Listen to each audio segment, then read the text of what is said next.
आत्मसंयम योग अध्याय 6। श्री भगवान बोले, जो पुरुष कर्मफल का आश्रय न लेकर करने योग्य कर्म करता है वह सन्यासी तथा योगी है, और केवल अग्नि का त्याग करने वाला सन्यासी नहीं है तथा केवल क्रियाओं का त्याग करने वाला योगी नहीं है।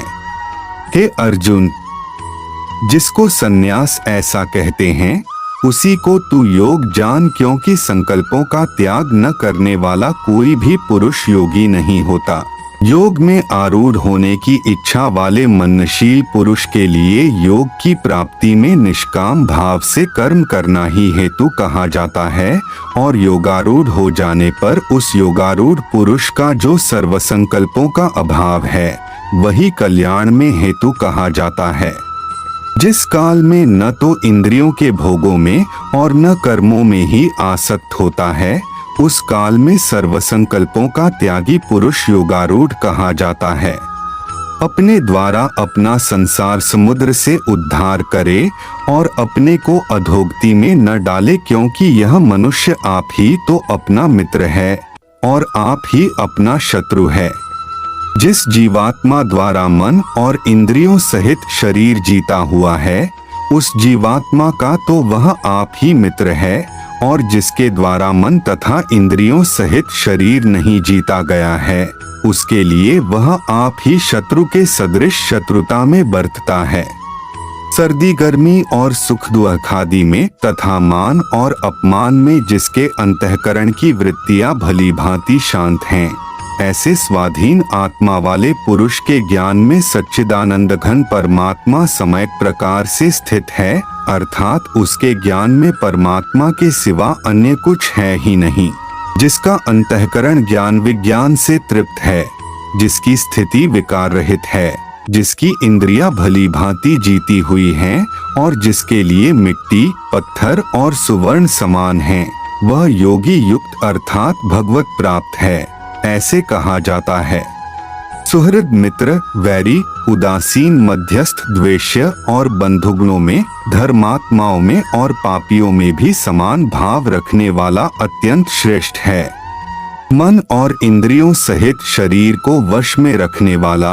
आशारहित और संग्रहरहित योगी अकेला ही एकांत स्थान में स्थित होकर आत्मा को निरंतर परमात्मा में लगाए। शुद्ध भूमि में, जिसके ऊपर क्रमशः कुशा, मृगछाला और वस्त्र बिछे हैं, जो न बहुत ऊंचा है और न बहुत नीचा, ऐसे अपने आसन को स्थिर स्थापन करके उस आसन पर बैठकर चित्त और इंद्रियों की क्रियाओं को वश में रखते हुए मन को एकाग्र करके अंतःकरण की शुद्धि के लिए योग का अभ्यास करे। काया, सिर और गले को समान एवं अचल धारण करके और स्थिर होकर अपनी नासिका के अग्रभाग पर दृष्टि जमाकर अन्य दिशाओं को न देखता हुआ ब्रह्मचारी के व्रत में स्थित भयरहित तथा भली भांति शांत अंतःकरण वाला सावधान योगी मन को रोककर मुझ में चित्त वाला और मेरे परायण होकर स्थित होए। वश में किए हुए मन वाला योगी इस प्रकार आत्मा को निरंतर मुझ परमेश्वर के स्वरूप में लगाता हुआ मुझ में रहने वाली परमानंद की पराकाष्ठारूप शांति को प्राप्त होता है। हे अर्जुन, यह योग न तो बहुत खाने वाले का, न बिल्कुल न खाने वाले का, न बहुत शयन करने के स्वभाव वाले का और न सदा जागने वाले का ही सिद्ध होता है। दुखों का नाश करने वाला योग तो यथायोग्य आहार विहार करने वाले का, कर्मों में यथायोग्य चेष्टा करने वाले का और यथायोग्य सोने तथा जागने वाले का ही सिद्ध होता है। अत्यंत वश में किया हुआ चित्त जिस काल में परमात्मा में ही भली भांति स्थित हो जाता है, उस काल में संपूर्ण भोगों से स्पृहारहित पुरुष योग युक्त है, ऐसा कहा जाता है। जिस प्रकार वायुरहित स्थान में स्थित दीपक चलायमान नहीं होता, वैसी ही उपमा परमात्मा के ध्यान में लगे हुए योगी के जीते हुए चित्त की कही गई है। योग के अभ्यास से निरुद्ध चित्त जिस अवस्था में उपराम हो जाता है और जिस अवस्था में परमात्मा के ध्यान से शुद्ध हुई सूक्ष्म बुद्धि द्वारा परमात्मा को साक्षात करता हुआ सच्चिदानंद घन परमात्मा में ही संतुष्ट रहता है,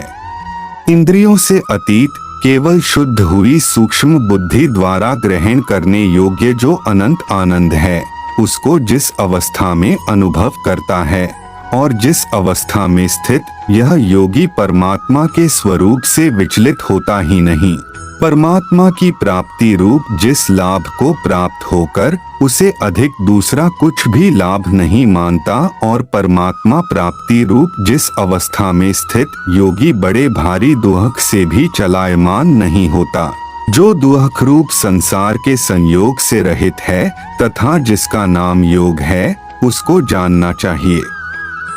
वह योग न उकताए हुए अर्थात धैर्य और उत्साह युक्त चित्त से निश्चय पूर्वक करना कर्तव्य है। संकल्प से उत्पन्न होने वाली संपूर्ण कामनाओं को निःशेष रूप से त्याग कर और मन द्वारा इंद्रियों के समुदाय को सभी ओर से भली भांति रोककर क्रमक्रम से अभ्यास करता हुआ उपरति को प्राप्त हो तथा धैर्य युक्त बुद्धि द्वारा मन को परमात्मा में स्थित करके परमात्मा के सिवा और कुछ भी चिंतन न करे। यह स्थिर न रहने वाला और चंचल मन जिस जिस शब्दादि विषय के निमित्त से संसार में विचरता है, उस विषय से रोककर यानी हटाकर इसे बार बार परमात्मा में ही निरुद्ध करे। क्योंकि जिसका मन भली प्रकार शांत है, जो पाप से रहित है और जिसका रजोगुण शांत हो गया है, ऐसे इस सच्चिदानंद घन ब्रह्मा के साथ एक ही भाव हुए योगी को उत्तम आनंद प्राप्त होता है। वह पाप रहित योगी इस प्रकार निरंतर आत्मा को परमात्मा में लगाता हुआ सुखपूर्वक परब्रह्म परमात्मा की प्राप्ति रूप अनंत आनंद का अनुभव करता है। सर्वव्यापी अनंत चेतन में एक ही भाव से स्थिति रूप योग से युक्त आत्मा वाला तथा सब में संभाव से देखने वाला योगी आत्मा को संपूर्ण भूतों में स्थित और संपूर्ण भूतों को आत्मा में कल्पित देखता है। जो पुरुष संपूर्ण भूतों में सबके आत्मरूप मुझ वासुदेव को ही व्यापक देखता है और संपूर्ण भूतों को मुझ वासुदेव के अंतर्गत देखता है, उसके लिए मैं अदृश्य नहीं होता और वह मेरे लिए अदृश्य नहीं होता। जो पुरुष एक ही भाव में स्थित होकर संपूर्ण भूतों में आत्मरूप से स्थित मुझ सच्चिदानंद घन वासुदेव को भजता है, वह योगी सब प्रकार से बरतता हुआ भी मुझ में ही बरतता है। हे अर्जुन, जो योगी अपनी भांति संपूर्ण भूतों में सम देखता है और सुख अथवा दुख को भी सब में सम देखता है, वह योगी परम श्रेष्ठ माना गया है। अर्जुन बोले, हे मधुसूदन, जो यह योग आपने संभाव से कहा है, मन के चंचल होने से मैं इसकी नित्य स्थिति को नहीं देखता हूँ, क्योंकि हे श्री कृष्ण, यह मन बड़ा चंचल प्रमथन स्वभाव वाला बड़ा दृढ़ और बलवान है, इसलिए उसको वश में करना मैं वायु को रोकने की भांति अत्यंत दुष्कर मानता हूँ। श्री भगवान बोले, हे महाबाहो, निःसंदेह मन चंचल और कठिनता से वश में होने वाला है, परंतु हे कुंती पुत्र अर्जुन, यह अभ्यास और वैराग्य से वश में होता है। जिसका मन वश में किया हुआ नहीं है,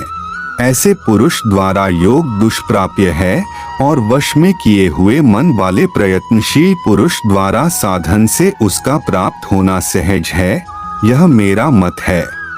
अर्जुन बोले, हे श्री कृष्ण,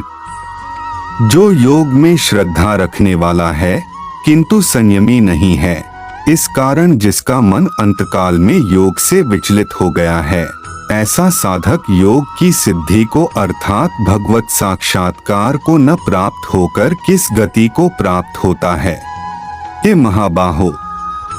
क्या वह भगवत प्राप्ति के मार्ग में मोहित और आश्रय रहित पुरुष छिन्न भिन्न बादल की भांति दोनों ओर से भ्रष्ट होकर नष्ट तो नहीं हो जाता? हे श्री कृष्ण, मेरे इस संशय को संपूर्ण रूप से छेदन करने के लिए आप ही योग्य हैं, क्योंकि आपके सिवा दूसरा इस संशय का छेदन करने वाला मिलना संभव नहीं है। श्री भगवान बोले, हे पार्थ, उस पुरुष का न तो इस लोक में नाश होता है और न परलोक में ही, क्योंकि हे प्यारे, आत्मोद्धार के लिए अर्थात भगवत प्राप्ति के लिए कर्म करने वाला कोई भी मनुष्य दुर्गति को प्राप्त नहीं होता। योग भ्रष्ट पुरुष पुण्यवानों के लोकों को अर्थात स्वर्ग आदि उत्तम लोकों को प्राप्त होकर उनमें बहुत वर्षों तक निवास करके फिर शुद्ध आचरण वाले श्रीमान पुरुषों के घर में जन्म लेता है, अथवा वैराग्यवान पुरुष उन लोकों में न जाकर ज्ञानवान योगियों के ही कुल में जन्म लेता है। परंतु इस प्रकार का जो यह जन्म है सो संसार में निःसंदेह अत्यंत दुर्लभ है। वहाँ उस पहले शरीर में संग्रह किए हुए बुद्धि संयोग को अर्थात संबुद्धि रूप योग के संस्कारों को अनायास ही प्राप्त हो जाता है और हे कुरुनंदन, उसके प्रभाव से वह फिर परमात्मा की प्राप्ति रूप सिद्धि के लिए पहले से भी बढ़कर प्रयत्न करता है। वह श्रीमानों के घर में जन्म लेने वाला योग भ्रष्ट पराधीन हुआ भी उस पहले के अभ्यास से ही निःसंदेह भगवान की ओर आकर्षित किया जाता है तथा संबुद्धि रूप योग का जिज्ञासु भी वेद में कहे हुए सकाम कर्मों के फल को उल्लंघन कर जाता है। परंतु प्रयत्न पूर्वक अभ्यास करने वाला योगी तो पिछले अनेक जन्मों के संस्कार बल से इसी जन्म में संसिद्ध होकर संपूर्ण पापों से रहित हो फिर तत्काल ही परमति को प्राप्त हो जाता है। योगी तपस्वियों से श्रेष्ठ है, शास्त्र ज्ञानियों से भी श्रेष्ठ माना गया है और सकाम कर्म करने वालों से भी योगी श्रेष्ठ है। इससे हे अर्जुन, तू योगी हो। संपूर्ण योगियों में भी जो श्रद्धावान योगी मुझ में लगे हुए अंतरात्मा से मुझको निरंतर भजता है, वह योगी मुझे परम श्रेष्ठ मान्य है। दोस्त, अगर आप श्री कृष्ण के एक समर्पित भक्त हैं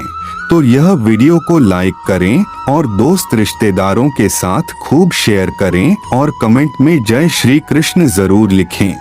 धन्यवाद।